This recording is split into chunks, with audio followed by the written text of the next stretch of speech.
What's up, everybody? Welcome to Podcast Now Plus. I'm Alex, and this video, oh boy, do we need to talk about Astros Playroom and also just the Dualsense Controller in general. So look, obviously, neither this channel, which why would it, or at Podcast Now, we didn't get the PS5, right? We're just basically going off of what the journalists, what the critics that actually got the system are. The system is the biggest monster on planet Earth. I love it, and I hate it for the exact same reason. But, you know, they got to show what the system looked like. They got to show its height compared to like other things, and they also got to talk about Astros Playroom. They got to show it, and they also got to talk about, I guess, the Dualsense Controller, how it felt when they were playing Astros Playroom. And to me, look, I can't drive it home enough, and I've said this, I think I've made like 3 or 4 videos specifically dedicated, or at least with the main topic being the Dualsense Controller, and I'm triple, quadrupling, whatever thing comes next. I am doing that to the Dualsense Controller because I really believe this thing is a game changer. I saw somebody, I don't even remember who it was, and I'll try to quote them even though I don't know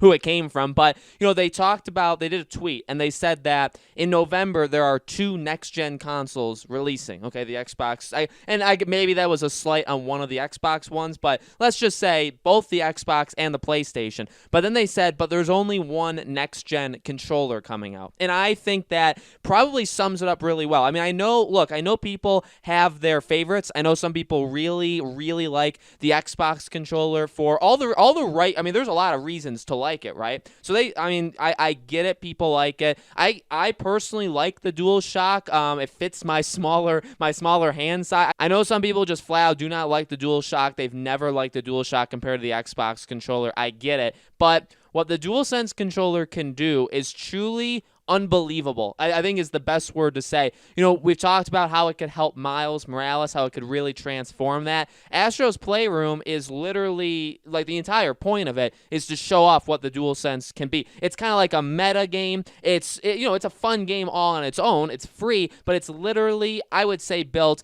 not even to show off what the PS5 can do fully, because I honestly, I feel like Demon's Souls is the game that can do that at launch, right? Buy Demon's Souls, you'll figure out, I would say, pretty quickly what the PS5 is capable of, at least on day one, and then wait a couple months, wait until we get Horizon, wait till we get God of War, and then we'll really start to see what the PS5 can do. But besides that, the DualSense, which is a big part of this next generation, the next gen of PlayStation, the thing is phenomenal. Now, you guys know that I love water, right? Everybody knows that. If you didn't, now you do. I'm a big fan. I mean, I petition for them. I stand on the streets petitioning for water.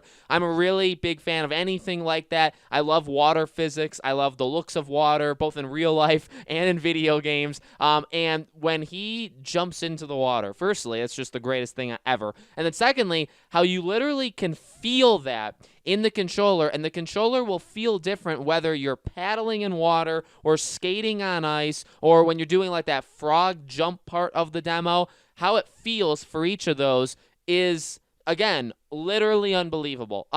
It's just something where it really, if developers use it, they can transform their games to a brand new level. You know, I watched PlayStation Access play this, and I watched Rosie talk about it. I watched IGN do a preview. I watched a couple other people do it as well for Astro, and the thing I didn't love about IGN's thing, let me just say this. This is a tangent, but it's also not because it involves directly the DualSense. He said that he wants to kind of calm people's fear down that, like, you don't need the DualSense's features to be able to beat the game. Like, you could still do all the jumps, you could still do all the platforming stuff without feeling any of it on the DualSense. So for people afraid that the gameplay is going to change too much with next gen, it's not the case. I take some offense. I mean, personally, as a DualSense, if it could have like a role in government, I would definitely elect it. I mean, I would petition for it. But the DualSense, again, like, I really think it can transform games. And why don't we want that? Raise of hands, why don't we want that? I mean, yeah, we don't want games to, like, completely reinvent them. I mean, a lot of games, what makes them good is the gameplay, okay? And the gameplay of a lot of games is very, very solid. And do we want that changed? No, but it can be, like, evolved. It can be improved. And I think that's literally the point of the DualSense is, okay, forever, all we've been able to do, there's obviously been the vibrations. The PS4, I really liked early on how people used like the lighting, even like Until Dawn, right? How you had to hold it in one place. I mean, that makes it very, very tense. But beyond that, it really couldn't do anything else, right? If you're shooting, and you even see in some games, like sometimes your gun can get locked up. And remember, that's an example how literally the DualSense will lock you out of pressing, say, R2 is the shoot button. If your gun, you run out of ammo, it'll make it harder for you to push the button. Like, it'll lock you out of doing it because your gun is empty. And so, I mean, like, think about features like that. That is taking it to the next level. Nothing changes. You can, like the guy said, you can still do all the platforming, obviously. Like the Last of Us Part 2 is still going to feel the same. Horizon, Forbidden West is probably going to feel like the first Horizon. God of War Ragnarok is probably going to feel very similar to the first God of War in terms of like the base gameplay, right? The gameplay mechanics. But I would go far as say the physics, but again, I think that kind of goes into the controller. It really can change things up because now imagine all of those games. Imagine your controller, even do this, okay? Even with like Kratos, and I'm just picturing this now. Imagine when he's throwing his axe, how that would feel to throw it, and then when you call it back and he like pulls it in, that's some weight coming back at you. Imagine when you did that if the controller represented that in some way, like it shook or like it had like an impact to it. I mean, imagine. That is absolutely incredible. And so again, the thing with the DualSense has always been, I've always said this, I really feel like it can, well, firstly, sell literal games based only off of, it really is like a VR kind of thing, where it's like, if the game is made for VR, maybe it's not a good, and I don't even like saying that, right, because that's kind of mean to it, but maybe it's not like a game that would work for everybody, or not everybody would support, but like the game does VR just so well that like you have a VR, so you probably should get the game, right? Think about those examples, which there are some.